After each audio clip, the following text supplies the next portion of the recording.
हाँ, ये सच है कि माँ बाप के आशीर्वाद के बगैर कोई भी शादी सफल नहीं होती।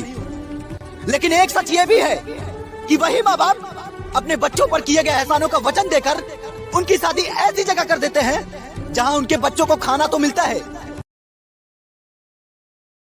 आजकल आपने देखा होगा कि आपका छोटा भाई हो या बड़ा भाई, अगर वो मुसीबत में है तो सारी दुनिया को अपनी तकलीफ बताता है, लेकिन अपने ही सगे भाई से जो कि मालदार है उससे अपनी तकलीफ नहीं बताता है, क्योंकि कहीं ना कहीं उसे यह एहसास है कि मेरा सगा भाई मेरी मदद नहीं करेगा।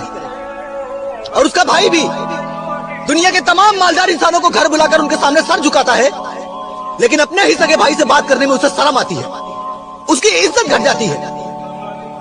मैंने कहीं पढ़ा था कि तुम्हारे दुश्मन की सबसे बड़ी सजा यह है कि उनसे रहम दिखाओ, उनसे अच्छे से पेश आओ, फिर तो अपना सगा भाई है।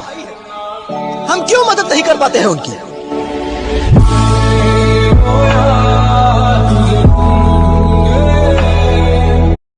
मेरी अपनों से कोई खानदानी दुश्मनी नहीं है कि मैं बेवजह उनके ऊपर भौंकता रहूंगा, बल्कि मैं तो उनकी बहुत इज्जत करता था। उनके एक बुलावे पे उनके पास दौड़ता हुआ चला जाता था, और कहीं ना कहीं बचपन से मुझे यही सिखाया गया था कि हमारे हर सुख दुख में हमारे अपने ही काम आते हैं। लेकिन आप मुझे बताओ, यही आपके अपने जिनको आप जिंदगी का आदर्श मानते हो, आपके माँ बाप का मजाक उड़ाए, उनकी गरीबी का मजाक उड़ाए, और सिर्फ इसलिए कि उसके पास ढंग के कपड़े नहीं है, पहनने को चप्पल नहीं है, तब आप क्या करोगे? क्या तब भी आप उन अपनों को गले लगाकर उनका माथा चूमोगे? नहीं, आप जवाब दोगे।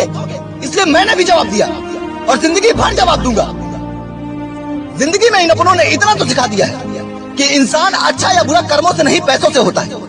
अगर आपके पास पैसे हैं तो आप अच्छे हैं, आपकी हर बात मानी जाएगी। लेकिन अगर आपके पास पैसे नहीं है तो आप कितने भी अच्छे हैं, कितने भी सच्चे हैं, आपकी अच्छाई आपके मुंह पे मार दी जाएगी। हाँ, ये मेरी गलती है कि मैं तुम्हें रोकता हूँ, टोकता हूँ कहीं आने जाने से, और वो शायद इसलिए क्योंकि मैं तुम्हें खोना नहीं चाहता था। तुम्हारी परवाह थी मुझे, लेकिन तुमने क्या किया? तुमने मेरी इस मजबूरी का फायदा उठाना शुरू कर दिया, मुझे इग्नोर करना शुरू कर दिया, क्योंकि तुम्हें लगने लगा कि अब मैं तुम्हारे ऊपर बोझ बन गया हूं। लेकिन मेरी एक बात हमेशा याद रखना, जितनी शिद्दत के साथ मैं तुम्हें प्यार कर सकता हूं, उतनी ही नफरत के साथ मैं तुम्हें भुला भी सकता हूं।